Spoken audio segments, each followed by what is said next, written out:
दोस्तों आज हम सोल्व करेंगे स्कूल लेक्चरर एग्ज़ाम 2018 का ज्योग्राफी सब्जेक्ट का पेपर, जिसकी परीक्षा 7/1/2020 को आयोजित हुई थी।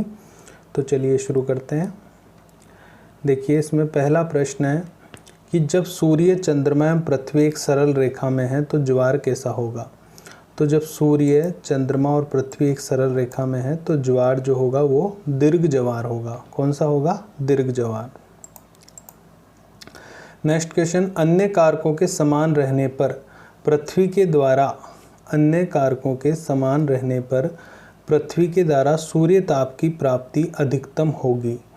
तो अगर सभी कारक समान रहते हैं तो पृथ्वी के द्वारा जो सूर्य ताप की अधिकतम प्राप्ति होगी वो 3 जनवरी को होगी। कब होगी? 3 जनवरी को। नेक्स्ट क्वेश्चन, निम्न में से कौन सी एक ठंडी महासागरीय धारा नहीं है।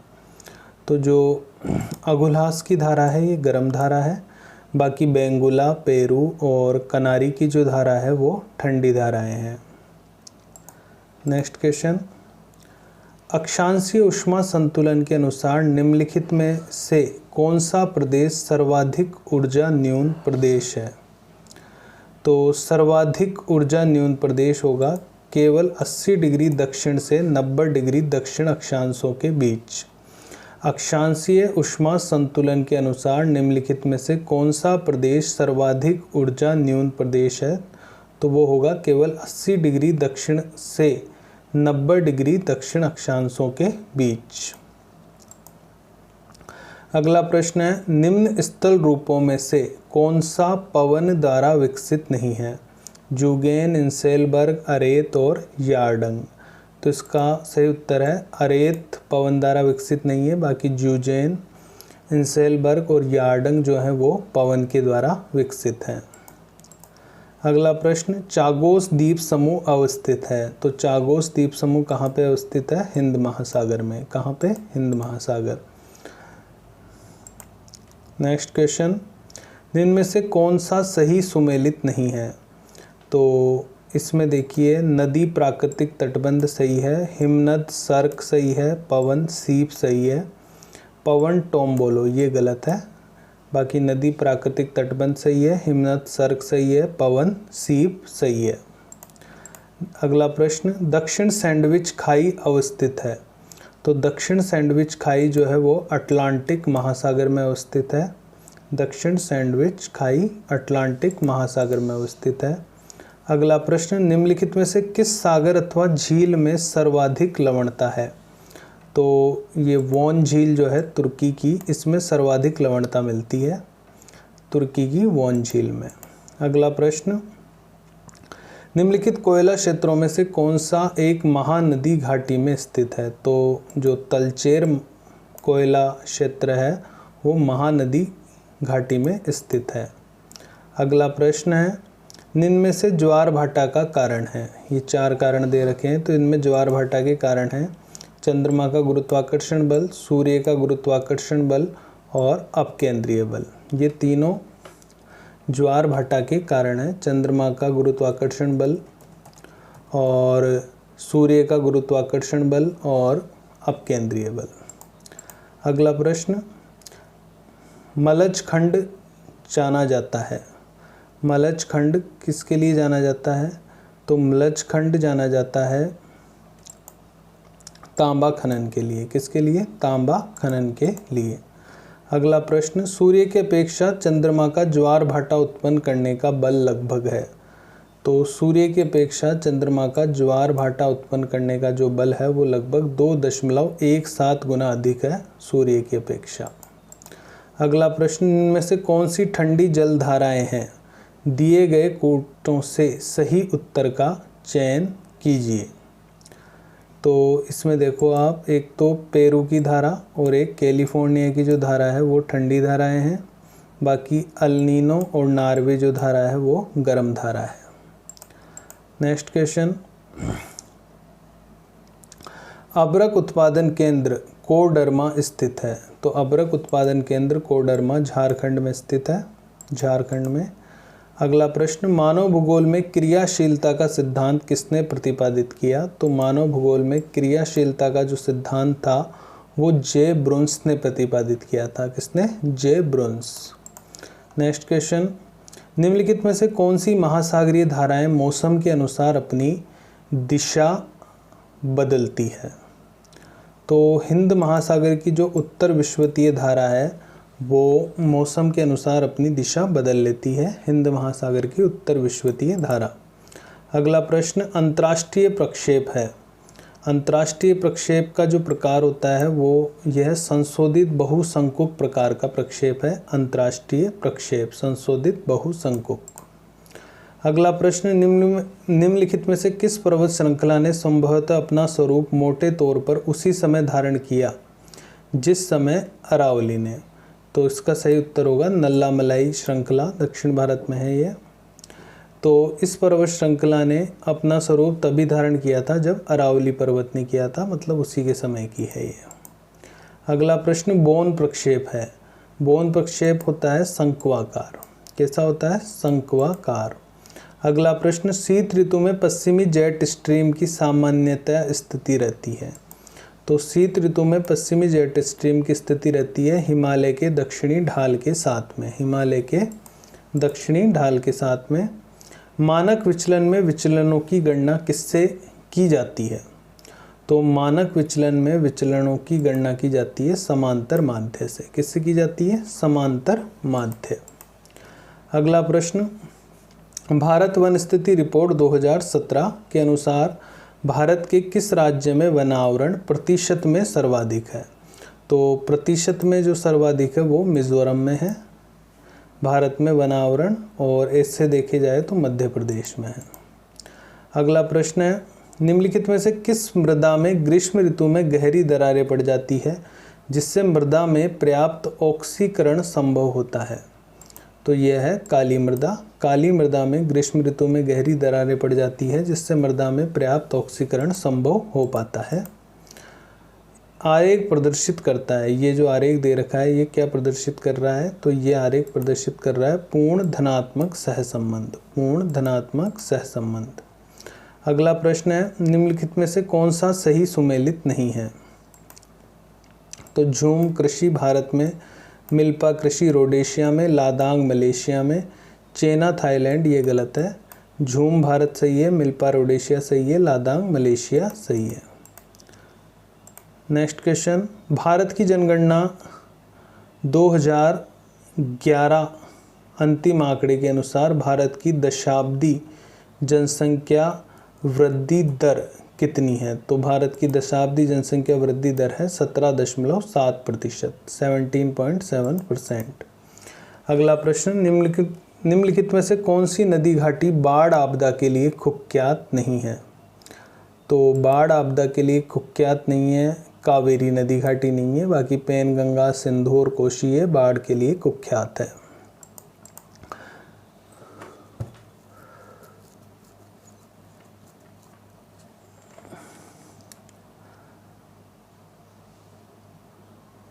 निम्नलिखित में से कौन सी नदी घाटी बाढ़ आपदा के लिए कुख्यात नहीं है? तो नीचे दिए गए कोट से सही उत्तर का चयन कीजिए। तो इसका सही उत्तर होगा पेनगंगा, सिंधु और कावेरी। कोसी नदी जो है वो बाढ़ के लिए विख्यात है। नेक्स्ट क्वेश्चन, निम्नलिखित में से कौन सी गहन निर्वाहक कृषि की विशेषता या लक्षण है? तो गहन निर्वाहक कृषि की विशेषता या लक्षण होता है प्रति एकड़ उच्च उपज परंतु प्रति व्यक्ति कम उपज। प्रति एकड़ उच्च उपज परंतु प्रति व्यक्ति कम उपज, मतलब गहन निर्वाहक कृषि वहाँ की जाती है जहाँ जनसंख्या अधिक होती है। अगला प्रश्न है, ओरिएंट एक्सप्रेस रेलवे लाइन जोड़ती है, किसको जोड़ती है? तो Orient express railway line Paris और इस्तांबुल को जोड़ती है, पेरिस एंड इस्तांबुल। अगला प्रश्न, सूची 1 और सूची 2 को सुमेलित करो तथा नीचे दिए गए कोड से सही उत्तर का चयन करो। तो लिमोनाइट लोहा अयस्क, लिमोनाइट लोहे का अयस्क है। स्टेफेनाइट, स्टेफेनाइट जो है वो चांदी का अयस्क है। मस्कोवाइट, मस्कोवाइट जो है वो अब्रक का अयस्क है। और लिग्नाइट जो है वो कोयले का अयस्क है। अगला प्रश्न, निम्नलिखित में से कौन सी विश्व की व्यस्ततम नव्य नदी है? तो विश्व की जो व्यस्ततम नव्य नदी है वो है राइन नदी। कौन सी नदी है? राइन नदी।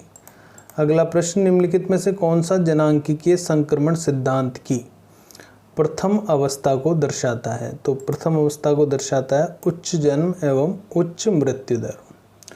उच्च जन्म एवं उच्च मृत्यु दर जनांकीय संक्रमण की प्रथम अवस्था है जो अविकसित देशों में मिलती है। निम्नलिखित में से किन इस्पात संयंत्रों का प्रबंधन सेल के द्वारा किया जाता है? तो भिलाई, राउरकेला, दुर्गापुर और बर्नपुर सभी का जो प्रबंधन है वो सेल के द्वारा किया जाता है। Steel authority of India limited, SAIL. निम्नलिखित में से कौन सा विश्व का सघन बसा प्रदेश नहीं है? तो जो उत्तरी यूरोप है वो विश्व का सघन बसा प्रदेश नहीं है। पूर्वी एशिया है, पश्चिमी यूरोप है और दक्षिण एशिया है। किसने कहा मानव भूगोल मानव पारिस्थितिकी है? तो ये H.H. बेरोज ने कहा है, H.H. बेरोज। नेक्स्ट क्वेश्चन, वह विकास जो लोगों की आकांक्षाओं को बढ़ाता है तथा उनके जीवन स्तर को सुधारता है कहलाता है? कौन सा विकास कहलाता है? जो लोगों की आकांक्षाओं को बढ़ाता है और उनके जीवन स्तर को सुधारता है तो वह मानव विकास कहलाता है। कौन सा? मानव विकास, ह्यूमन डेवलपमेंट। निम्नलिखित क्षेत्रों में से वर्ष 2014 में किस क्षेत्र में उनके कुल जनसंख्या में वृद्ध जनसंख्या 60 वर्ष से अधिक आयु का प्रतिशत सर्वाधिक है? तो यूरोप में सर्वाधिक है। अगला प्रश्न है, ब्रंटलैंड रिपोर्ट संबंधित है। तो ब्रंटलैंड रिपोर्ट संबंधित है सतत विकास, सस्टेनेबल डेवलपमेंट से। निरूपक भिन्न 1:20,000 बराबर है। तो निरूपक भिन्न 1:20,000 बराबर है। तो ये बराबर है 1 सेंटीमीटर बराबर 2 हेक्टोमीटर के। 1 सेंटीमीटर बराबर 2 हेक्टोमीटर।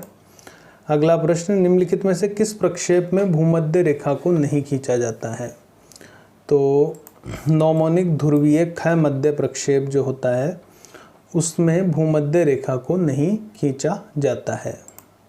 अगला प्रश्न, निम्नलिखित में से कौन सा प्रक्षेप यथाकृतिक प्रक्षेप है? तो यथाकृतिक प्रक्षेप जो है वो है मर्केटर प्रक्षेप। मर्केटर प्रक्षेप। एक मानचित्र निरूपक भिन्न आरएफ 1:4 लाख पर बनाया गया है। उस मानचित्र पर 5 सेंटीमीटर की एक रेखा धरातल की कितनी दूरी को दिखाएगी?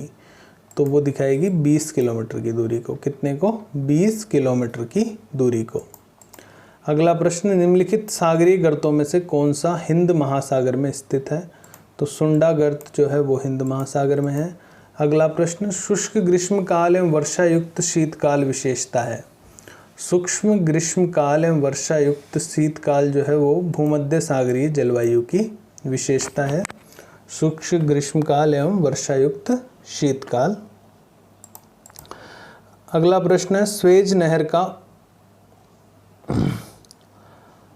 उत्तरतम पतन है। तो स्वेज नहर का उत्तरतम पतन है पोर्ट सईद। Port Said. अगला प्रश्न, कयाल या पश्य जल पाए जाते हैं। तो कयाल या पश्य जल मिलते हैं मालाबार तट पर। मालाबार तट पर। निम्नलिखित में से कौन सा एक पटल विरूपणी बल अथवा संचलन है? तो पटल विरूपणी बल एवं संचलन है महाद्वीप निर्माणकारी बल और पर्वत निर्माणकारी बल। महाद्वीप निर्माणकारी बल और पर्वत निर्माणकारी बल। भू संतुलन के संदर्भ में किसने कहा कि परिवर्तित गहराई के साथ घनत्व समान रहता है? भू संतुलन आइसोस्टेसी के संबंध में किसने कहा कि परिवर्तित गहराई के साथ घनत्व समान रहता है? तो ये एयरी ने कहा। अगला प्रश्न, रिफ्ट घाटी का निर्माण होता है। तो रिफ्ट घाटी का जो निर्माण है वो होता है भ्रंशन से। किससे होता है? भ्रंशन से रिफ्ट घाटी का निर्माण होता है। अगला प्रश्न देखिए, अपदलन है। अपदलन क्या है? अपदलन भौतिक अपक्षय का प्रकार है। अपदलन भौतिक अपक्षय का प्रकार है। नेक्स्ट क्वेश्चन, निम्नलिखित में से कौन सा अपरदनात्मक स्थल रूप है? तो जल प्रपात जो होते हैं वो अपरदनात्मक स्थल रूप होते हैं। अगला प्रश्न, कोरियोलिस बल तथा दाब प्रवणता कोरियोलिस बल तथा दाब प्रवणता बल के संतुलन से उत्पन्न रेखाओं के समानांतर बहने वाली पवन है। तो इनके समानांतर बहने वाली पवन है भूविक्षेपी पवन। भूविक्षेपी पवन। लंबी रातें, स्थिर मौसम, स्वच्छ आकाश आदर्श दशाएं हैं। ये आदर्श दशाएं हैं विकिरणीय तापमान प्रतिलोमन हेतु। विकिरणीय तापमान प्रतिलोमन हेतु। अगला प्रश्न है प्रति चक्रवात में उत्तरी गोलार्ध में पवन संचरण होता है। प्रति चक्रवात में उत्तरी गोलार्ध में घड़ी की सुइयों के अनुकूल पवन संचरण होता है। इसके बाद अगला प्रश्न है ग्लोबिजेरिना ऊज है। ग्लोबिजेरिना ऊज है अगाध सागरस्थ निक्षेप। पेलेजिक जिसे कहते हैं पेलेजिक अगाध सागरस्थ निक्षेप। अगला प्रश्न निम्नलिखित में से किसने प्रवाल भित्ति की उत्पत्ति से संबंधित हिमानी नियंत्रण सिद्धांत प्रतिपादित किया। तो ये डेली ने प्रतिपादित किया। डेली ने प्रतिपादित किया था हिमानी नियंत्रण सिद्धांत। अगला प्रश्न समुद्र समीर उत्पन्न होती है। तो समुद्र की जो समीर है वो उत्पन्न होती है स्थल तथा समुद्र के उष्मा अवशोषण और स्थानांतरण की अलग अलग दर के कारण और दाब प्रवणता बल के कारण। दाब प्रवणता बल के कारण। अगला प्रश्न निम्नलिखित में से कौन संभववाद का समर्थक नहीं था। तो विडाल डी ला ब्लास था, ब्लैंचार्ड था, जीन ब्रूंस था, एल्सवर्थ हंटिंगटन जो था वो संभववाद का समर्थक नहीं था। अगला प्रश्न है एस्किमो है। एस्किमो क्या है। एस्किमो है मंगोलॉइड्स। मंगोलॉइड्स। अगला प्रश्न सिविलाइजेशन एंड क्लाइमेट नामक पुस्तक किसकी रचना है। तो ये एल्सवर्थ हंटिंगटन हंटिंगटन की रचना है। इसके बाद अगला प्रश्न ऊनी छल्लेदार बाल, गोल सिर, चौड़े चपटे नाक, थोड़े उभरे हुए जबड़े आदि लक्षण हैं। तो ये प्रोटो ऑस्ट्रेलॉइड प्रजाति के लक्षण हैं। ऊनी छल्लेदार बाल, गोल सिर, चौड़े चपटे नाक, थोड़े उभरे हुए जबड़े। अगला प्रश्न है इंडोनेशिया के पिग्मी किस प्रजाति के होते हैं। तो इंडोनेशिया के पिग्मी जो होते हैं वो निग्रोइड प्रजाति के हैं। किस प्रजाति के हैं। निग्रोइड। जॉन क्यू स्टीवार्ट का प्रवर्सन मॉडल आधारित था न्यूटन के गुरुत्वाकर्षण नियम पर। जॉन क्यू स्टीवार्ट का प्रवर्सन मॉडल आधारित था न्यूटन के गुरुत्वाकर्षण नियम पर। राजस्थान में निम्नांकित जिलों में से कौन सा प्रमुख सोयाबीन का उत्पादक है। तो बारां जिला जो है वो सोयाबीन का प्रमुख उत्पादक है। अगला प्रश्न है समुद्र का स्थल की ओर बढ़ना एक उदाहरण है। किसका उदाहरण है।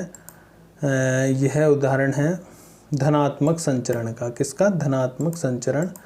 इसके बाद अगला प्रश्न है नवीन मोड़दार पर्वत बनते हैं अभिसारी प्लेट सीमा के साथ। नवीन मोड़दारी पर्वत कहाँ बनते हैं। अभिसारी प्लेट सीमा के पास, जहाँ दो प्लेटें एक दूसरे से टकराती है। निम्नलिखित में से कौन सा एक सही सुमेलित नहीं है। तो सही सुमेलित नहीं है कोहेन दबाव क्षेत्र सही सुमेलित नहीं है। बाकी महान समुद्र शक्ति सही है। मैकेंडर धुरी क्षेत्र सही है। स्पाइकमैन उपांत क्षेत्र सही है। अगला प्रश्न है निम्नलिखित में से कौन अक्रिय गैस है। तो इनमें जो अक्रिय गैस है वो चारों ही अक्रिय है। ये हीलियम, नियोन, क्रिप्टॉन और जिनोन, ये चारों अक्रिय गैस है। जितना ही अधिक गर्म पिंड होगा उससे उतनी ही अधिक लघु तरंगों वाली ऊर्जा का विकिरण होगा। उससे उतनी ही अधिक लघु तरंगों वाली ऊर्जा का विकिरण होगा। तो इसका सही उत्तर है ये संबंधित किससे है। प्लांक के नियम से। किससे संबंधित है ये। प्लांक के नियम से।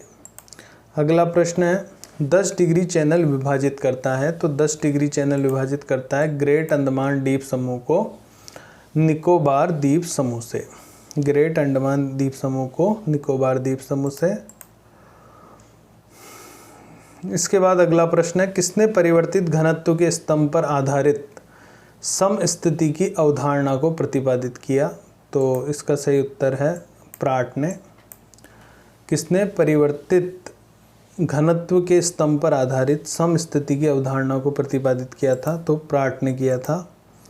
इसके बाद अगला प्रश्न है निम्नलिखित में से कौन सा एकल संसाधन है। तो क्रायोलाइट जो है वो एकल संसाधन की श्रेणी में आता है। इसके बाद अगला प्रश्न देखिए निम्न राज्यों में से कौन सा संयुक्त राज्य अमेरिका की मक्का पेटी में स्थित नहीं है? तो उटाहा जो है वो संयुक्त राज्य अमेरिका की मक्का पेटी में नहीं है। बाकी केंटुकी, उटाहा नहीं है, केंटुकी है, इंडियाना है और इलिनॉइस है। लास्ट क्वेश्चन, नेक्स्ट क्वेश्चन, परिहिमानी दृश्य भूमि उत्पन्न होता है। परिहिमानी दृश्य भूमि उत्पन्न होता है तो ये उत्पन्न होती है अनाच्छादन क्रिया से। किससे? अनाच्छादन क्रिया से।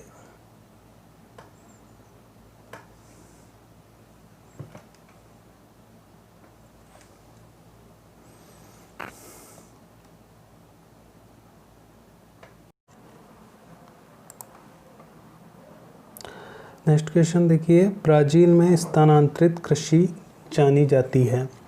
ब्राज़ील में स्थानांतरित कृषि का क्या नाम है? ब्राज़ील में स्थानांतरित कृषि का नाम है रोका। रोका। नेक्स्ट क्वेश्चन, सूची फर्स्ट और सूची सेकंड को सम्मिलित करना है और नीचे दिए गए कोट में से सही उत्तर का चुनाव करना है। तो देखिए, डेट्रॉयट यूएसए ये ऑटोमोबाइल उद्योग के लिए प्रसिद्ध है। पिट्सबर्ग यूएसए ये लोहा इस्पात उद्योग के लिए प्रसिद्ध है। हैम्बर्ग जर्मनी पोत निर्माण के लिए प्रसिद्ध है। और ओसाका जापान जो है वो सूती वस्त्र उद्योग के निर्माण के लिए प्रसिद्ध है। नेक्स्ट क्वेश्चन, मेसाबी श्रेणी या रेंज स्थित है। तो मेसाबी श्रेणी या रेंज जो है वो महान झीलों के प्रदेश में स्थित है। नेक्स्ट क्वेश्चन, जापान का निम्न में से कौन सा औद्योगिक प्रदेश कार उद्योग के लिए प्रसिद्ध है? तो जापान का जो नगोया प्रदेश है वो कार उद्योग के लिए प्रसिद्ध है। अगला प्रश्न है, नेचर ऑफ ज्योग्राफी शीर्षक पुस्तक के लेखक कौन है? तो इसके पुस्तक के लेखक हैं हार्टशॉन, नेचर ऑफ ज्योग्राफी। अगला प्रश्न, भूगोल एक क्षेत्रीय विज्ञान है जिसमें भूतल की क्षेत्रीय विभिन्नताओं तथा स्थानिक संबंधों का अध्ययन किया जाता है। यह परिभाषा किसने दी? तो यह परिभाषा हैटनर ने दी थी कि भूगोल एक क्षेत्रीय विज्ञान है जिसमें भूतल की क्षेत्रीय भिन्नताओं तथा स्थानिक संबंधों का अध्ययन किया जाता है। अगला प्रश्न, निम्नलिखित में से कौन सी पुस्तक गणितीय भूगोल तथा खगोल शास्त्र से संबंधित है? तो अल्माजेस्ट जो पुस्तक है वो गणितीय भूगोल और खगोल शास्त्र से संबंधित है। अगला प्रश्न है, अज्ञात भूमि टेरा इनकॉग्निटा का सिद्धांत प्रतिपादित किया। तो इसका सिद्धांत प्रतिपादित किया था टॉलमी ने। किसने? टॉलमी ने। टेरा इनकॉग्निटा का सिद्धांत टॉलमी ने प्रतिपादित किया था। अगला प्रश्न है, निम्नलिखित में से किस भूगोलवेत्ता ने मैक्सिको की रेड इंडियन सीमांत बस्ती का अध्ययन व वर्णन किया? निम्नलिखित में से किस भूगोलवेत्ता ने मैक्सिको की रेड इंडियन सीमांत बस्ती का अध्ययन व वर्णन किया? तो कार्ल ओ शावर। कार्ल ओ शावर ने मैक्सिको की रेड इंडियन सीमांत बस्ती का अध्ययन व वर्णन किया था। प्रश्न देखिए, पेशेवर पत्रिका एनल्स डी ज्योग्राफी वार्षिक ग्रंथमाला की आधारशिला किसने रखी? तो पेशेवर पत्रिका एनल्स डी ज्योग्राफी वार्षिक ग्रंथमाला की आधारशिला रखी थी विडाल डीला ब्लाश ने। Vidal de la Blache. Next question, सूची फर्स्ट और सूची सेकंड को सम्मिलित करना है। बांध परियोजना और उनकी अवस्थिति।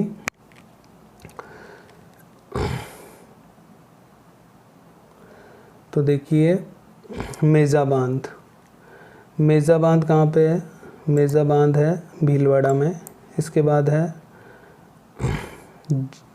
जाखम बांध। तो जाखम बांध है प्रतापगढ़ में।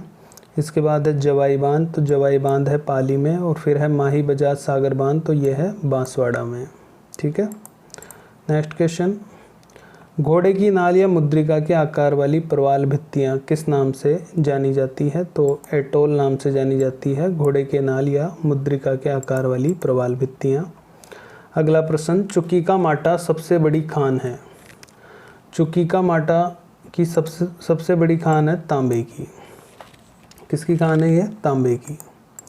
अगला प्रश्न, भूगोलवेत्ताओं का सही कालानुक्रम कौन सा है? भूगोलवेत्ताओं का सही कालानुक्रम कौन सा है? तो यही है अनेक्जिमेंडर, फिर इरेटोस्थनीज, उसके बाद स्ट्रेबो, फिर Ptolemy. Anaximander, Eratosthenes, Strabo and Ptolemy. Next question,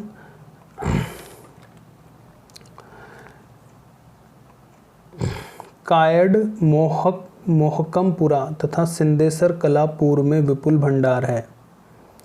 Sindesar कला पूर्व में विपुल भंडार है, तो भंडार किसका है? शीशा और जस्ता का। कायड मोहकमपुरा और सिंदेसर कला पूर्व में। अगला प्रश्न है, किस भूगोलवेत्ता ने सर्वप्रथम विश्व की स्थल भूमि को 3 महाद्वीपों में विभाजित किया था? तो हेरोडोटस ने विश्व की स्थल भूमि को सर्वप्रथम 3 महाद्वीपों में विभाजित किया था। अगला प्रश्न देखिए,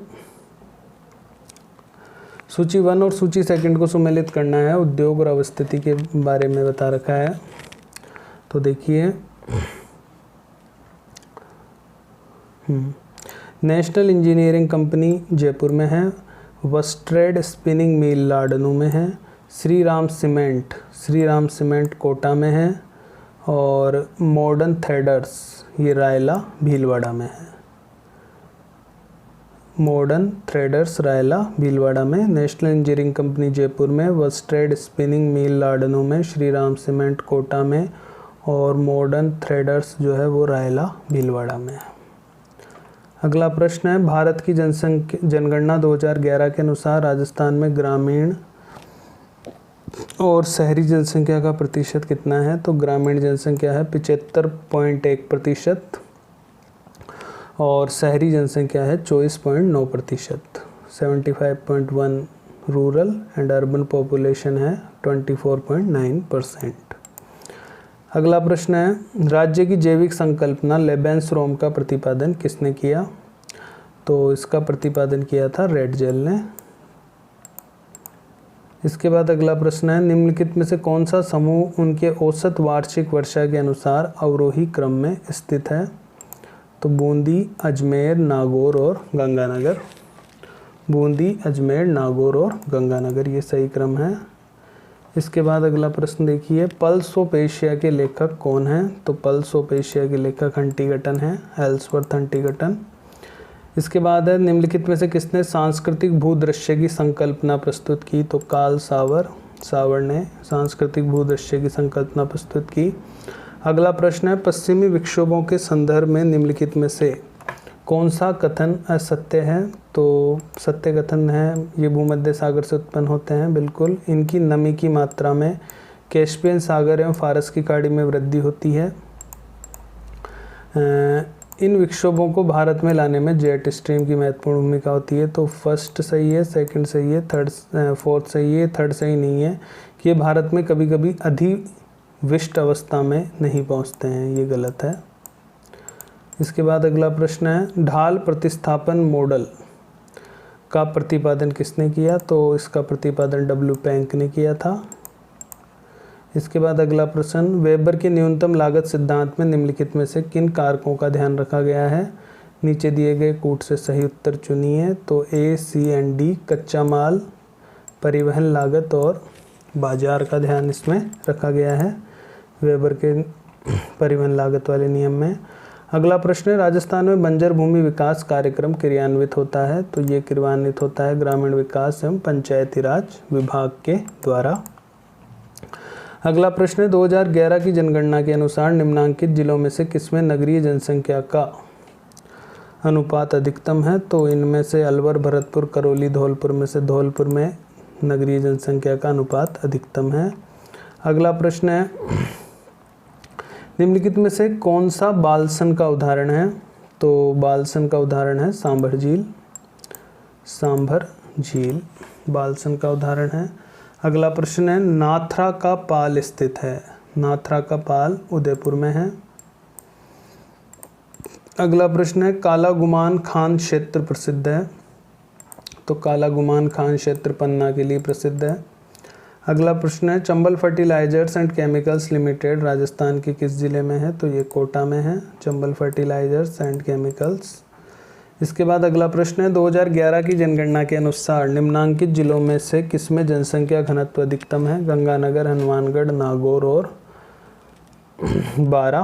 तो इनमें से नागौर में सर्वाधिक है जनसंख्या घनत्व। अगला प्रश्न है, खड़ीन क्या है? तो खड़ीन एक जल संरक्षण की तकनीक है, जल संरक्षण तकनीक। अगला प्रश्न है, पुस्तक पुराणों का भूगोल जिसने रचित की, तो ये रचित की थी एस.एम. अली, एस.एम. अली ने, एस.एम. अली।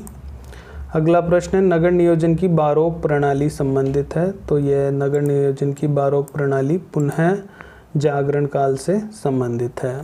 इसके बाद अगला प्रश्न है व्यक्तिगत विभिन्नता के कारण क्या होते हैं। ये साइकोलॉजी के प्रश्न आ गए। 30 क्वेश्चन, 120 प्रश्न इसमें सब्जेक्ट के आते हैं और 30 क्वेश्चन साइकोलॉजी के आते हैं, तो इनको भी देख लीजिए। व्यक्तिगत विभिन्नता के कारण हैं, क्या कारण होते हैं व्यक्तिगत विभिन्नता के। पर्यावरण और वंशानुगत, दोनों कारणों से व्यक्तिगत विभिन्नता होती है। अगला प्रश्न है एक शिक्षक के लिए सबसे चुनौतीपूर्ण कार्य कौन सा होगा, तो सबसे चुनौतीपूर्ण कार्य होगा शिक्षण अधिगम की प्रक्रिया को सुखद बनाना, ताकि बच्चे एंजॉय कर सके पढ़ाई को। अगला प्रश्न एक शिक्षक शिक्षण अधिगम प्रक्रिया में कक्षा के अधिकांश विद्यार्थियों की भागीदारी सुनिश्चित करना चाहता है, तो शिक्षक को कौन सी विधि अपनानी होगी, तो शिक्षक को परिचर्चा विधि अपनानी होगी, डिस्कशन मेथड। इसके बाद अगला प्रश्न देखिए मौजूदा ज्ञान में नई जानकारी को शामिल करने की प्रक्रिया को क्या कहते हैं, उसको कहते हैं आत्मसातकरण, आत्मसातकरण। अगला प्रश्न है कक्षा में एक बच्चा जो कई प्रश्न पूछता है और जिसकी रुचियां विस्तृत है, तो वह कैसा बालक है, वो प्रतिभावान बालक है। इसके बाद अगला प्रश्न एक किशोर जिसने औपचारिक संक्रियात्मक विचार विकसित कर लिया है, तो वह क्या क्या कर सकता है। जिसने औपचारिक संक्रियात्मक विचार विकसित कर लिया है, तो वो क्या क्या कर सकता है, तो देखिए वो कर सकता है भविष्य के बारे में व्यवस्थित रूप से सोच सकता है, किसी भी दी गई परिस्थिति के लिए व्यवस्थित रूप से विभिन्न संभावनाएं उत्पन्न कर सकता है, उस दुनिया के बारे में सोचते हैं जो वास्तविक रूप से नहीं है, और आगमनात्मक इंडक्टिव रीजनिंग, आगमनात्मक तर्क कर सकता है। अगला प्रश्न है निम्नलिखित में से कौन सा छात्र अकादमिक उपलब्धि के लिए अपने साथियों की अपेक्षाओं के अनुरूप होने का प्रयास करेगा, तो एक छात्र जो कक्षा 8 में है। अगला प्रश्न है सूचना प्रसंस्करण, इंफॉर्मेशन प्रोसेसिंग सबसे अधिक निकटता से किससे संबद्ध है, तो यह सबसे अधिक निकटता से संबंधित है संज्ञानात्मक मनोविज्ञान, कॉग्निटिव साइकोलॉजी से संबंधित है। अगला प्रश्न सृजनात्मकता से संबंधित है, सृजनात्मकता से संबंधित है अपसारी चिंतन, डाइवर्जेंट थिंकिंग। अगला प्रश्न प्रभावी कक्षा संचार के लिए इनमें से किससे बचना चाहिए, तो अस्पष्टता, एम्बिग्यूटी। प्रभावी कक्षा संचार के लिए अस्पष्टता से बचना चाहिए। अगला प्रश्न है सामाजिक रचनात्मक दृष्टिकोण पर महत्व देता है, तो यह महत्व देता है सीखने का सामाजिक संदर्भ और यह ज्ञान छात्रों द्वारा कैसे निर्मित किया जाता है। अगला प्रश्न निम्नलिखित में से कौन सा छात्रों के शैक्षिक मार्गदर्शन से संबंधित नहीं है, तो कार्य जगत को समझने में मदद, ये छात्रों के शैक्षिक मार्गदर्शन से संबंधित नहीं है। अगला प्रश्न निम्नलिखित में से कौन किशोरावस्था की एक सामान्य विशिष्टता नहीं है, तो आज्ञा पालन किशोरावस्था की नहीं है। काल्पनिक दर्शक, अपराजेयता, व्यक्तिगत कल्पित कहानियाँ, ये किशोरावस्था की विशेषताएं होती है। अनुकूलन के द्वारा सीखना, के द्वारा सीखना है, किसके द्वारा सीखना है, साहचर्य, एसोसिएशन के द्वारा। अगला प्रश्न किस शिक्षा समिति ने छात्र सेवाओं में व्यावसायिक नियुक्ति सहित मार्गदर्शन और परामर्श शामिल करने की सिफारिश की है, तो शिक्षा आयोग 1964 एंड 66, 1964 से 66। अगला प्रश्न दोपहर के भोजन के दौरान शोभित देखता है कि मनीष राहुल का खाना ले रहा है, इसके तुरंत बाद वह देखता है कि राहुल इसका प्रतिकार मनीष की पसंदीदा कलम को लेकर कर रहा है। शोभित इन घटनाओं को शिक्षक को नहीं बताता है क्योंकि ये दोनों ने एक दूसरे से बदला ले लिया है। कोहलबर्ग के अनुसार शोभित नैतिक विकास के किस चरण में पहुंच चुका है, तो वह चरण 3 में पहुंच चुका है, स्टेज 3। नेक्स्ट क्वेश्चन कक्षा में शिक्षण अधिगम सामग्री के उपयोग के बारे में निम्नलिखित में से कौन सा कथन सही नहीं है। शिक्षक विद्यार्थियों को अपनी रचनात्मकता दिखा सकते हैं, नहीं, ये सही नहीं है। इसमें सही है विद्यार्थियों की रुचि को बढ़ाता है, विद्यार्थियों की शैक्षिक दक्षता को बढ़ाता है, सक्रिय भागीदारी को बढ़ाता है, तो ये इसमें सही नहीं है। नेक्स्ट क्वेश्चन, सीखने के रचनात्मक दृष्टिकोण के बारे में कौन सा कथन सही नहीं है? तो शिक्षार्थी पर्यावरण से उद्दीपन के निष्क्रिय प्राप्त करता है, ये सही नहीं है। ये सही है, नया सीखना पूर्व की समझ पर निर्भर करता है, शिक्षार्थी अपनी समझ का निर्माण स्वयं करते हैं और प्रमाणिक सीखने से संबंधित कार्य अर्थपूर्ण अधिगम को बढ़ावा देते हैं। अगला प्रश्न देखिए, निम्नलिखित में से कौन सा आंतरिक अभिप्रेरणा का सबसे अच्छा उदाहरण है? तो ऋतु कक्षा में होने वाले टेस्ट के लिए कड़ी मेहनत कर रही है क्योंकि वह पाठ्यक्रम सामग्री का अध्ययन करने में आनंद महसूस करती है, तो वो मोटिवेटेड है अपने आप ही इंटरनल रूप से। इसके बाद अगला प्रश्न है, डिस्कवरी लर्निंग द्वारा दिए गए अधिगम की अवधारणा पर आधारित है। डिस्कवरी लर्निंग ब्रूनर द्वारा दिए गए अधिगम की अवधारणा पर आधारित है। इसके बाद नेक्स्ट क्वेश्चन है, किसी की अपनी मानसिक प्रक्रियाओं और रणनीतियों के बारे में जागरूकता को मेटाकॉग्निशन के नाम से संदर्भित किया जाता है। इसके बाद नेक्स्ट क्वेश्चन है, पीटर स्लोवे और जॉन मेयर ने पहली बार भावनात्मक बुद्धि इमोशनल इंटेलिजेंस परिभाषित की थी। किसने? पीटर स्लोवे और जॉन मेयर। नेक्स्ट क्वेश्चन है, विज्ञान प्रच्छा प्रतिमान के द्वारा विकसित किया गया था, साइंस इंक्वायरी मॉडल। तो ये जोसेफ एस सहवाब के द्वारा साइंस इंक्वायरी मॉडल विकसित किया गया था। निम्नलिखित में से कौन सी सहकारी सीखने की विशेषताएं हैं? ए एंड बी एंड सी, सामूहिक लक्ष्य, व्यक्तिगत उत्तरदायित्व और सफलता के लिए समान अवसर, ये सहकारी सीखने की विशेषताएं हैं। अगला प्रश्न है, एडवांस ऑर्गेनाइजर मॉडल में आता है तो सूचना प्रसंस्करण प्रतिमान परिवार, इंफॉर्मेशन प्रोसेसिंग मॉडल फैमिली। इसके बाद नेक्स्ट क्वेश्चन देखिए,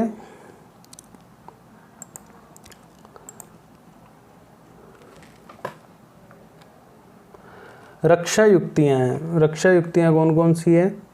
रक्षा युक्तियाँ हैं तो अहम सुरक्षात्मक, ईगो प्रोटेक्टिव। अगला प्रश्न, किशोरावस्था में समीक्षात्मक सोच के विकास करने के विषय में निम्नलिखित में से कौन सा कथन सही नहीं है? समय पर पाठ्यक्रम को पूरा करने के लिए व्याख्यान विधि का उपयोग, ये सही नहीं है क्योंकि इसमें विद्यार्थी अधिक रुचि नहीं लेते। भावनाओं के बजाय तर्कसंगत तरीके से तर्क दें, सही है। न केवल क्या हुआ को पूछें बल्कि कैसे और क्यों हुआ ये भी पूछें। एक प्रश्न के विभिन्न उत्तरों की तुलना, सबसे अच्छे उत्तर का निर्णय करना, ये सही है। अगला प्रश्न है, इंटरनेट प्रौद्योगिकी में HTML से आशय है, हाइपर टेक्स्ट मार्कअप लैंग्वेज। अगला प्रश्न, कंप्यूटर सहायक निर्देश के सिद्धांत पर आधारित है, क्रिया प्रसूत अधिगम, ऑपरेंट कंडीशनिंग। अगला प्रश्न, श्री सिंह ने अपने विद्यार्थियों को एक ऑनलाइन इतिहास पाठ्यक्रम में नामांकित किया है। इस प्रकार की दूरस्थ शिक्षा को किस रूप में जाना जाता है? तो इसको जाना जाता है वर्चुअल विद्यालय या वर्चुअल स्कूल। नेक्स्ट क्वेश्चन है, मोहोरोसिविक असांतत्य, मोहोरोसिविक डिसकंटिन्यूटी पृथक करती है। तो ये पृथक करती है निचली भूप्रपट्टी एवं ऊपरी mental, lower crust and upper mantle को। अगला प्रश्न है, भूकंप के अवकेंद्र को इस नाम से भी जाना जाता है, किस नाम से भी जाना जाता है? उद्गम केंद्र। भूकंप के अपकेंद्र को इस नाम से भी जाना जाता है, तो उद्गम केंद्र या फोकस के नाम से। नेक्स्ट क्वेश्चन है, सूची 1 और सूची 2 को सम्मिलित करना है, माउंट सेंट हेलेंस, कोटोपैक्सी और मेयन।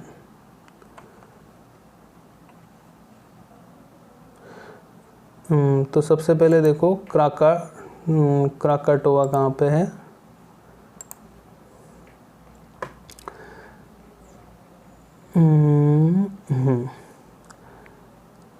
माउंट सेंट हेलेंस है संयुक्त राज्य अमेरिका में, कोटोपैक्सी है आपके इक्वेडोर में, मेयान है फिलीपींस में और क्राकाटोआ है सुंडा जल्ड मरुमध्य में।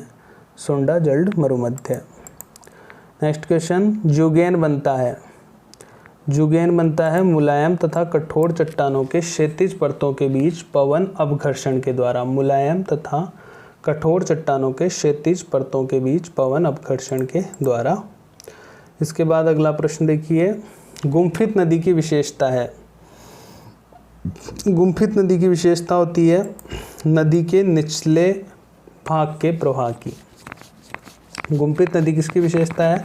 नदी के निचले भाग के प्रवाह की। अगला प्रश्न है, निम्नलिखित में से कौन सी वायुमंडल की स्थिर गैस नहीं है? तो कार्बन डाइऑक्साइड स्थिर नहीं है, बाकी नाइट्रोजन, ऑक्सीजन, ऑर्गन स्थिर है। प्रमुख रूप से वायुमंडल का तापन होता है। प्रमुख रूप से वायुमंडल का जो तापन होता है वो दीर्घ तरंग पार्थिव विकिरण के द्वारा होता है। दीर्घ तरंग पार्थिव विकिरण। अगला प्रश्न है, वायुमंडल में जलवाष्प की अधिकतम मात्रा कितनी होती है? तो 5% वायुमंडल में जलवाष्प की अधिकतम मात्रा होती है।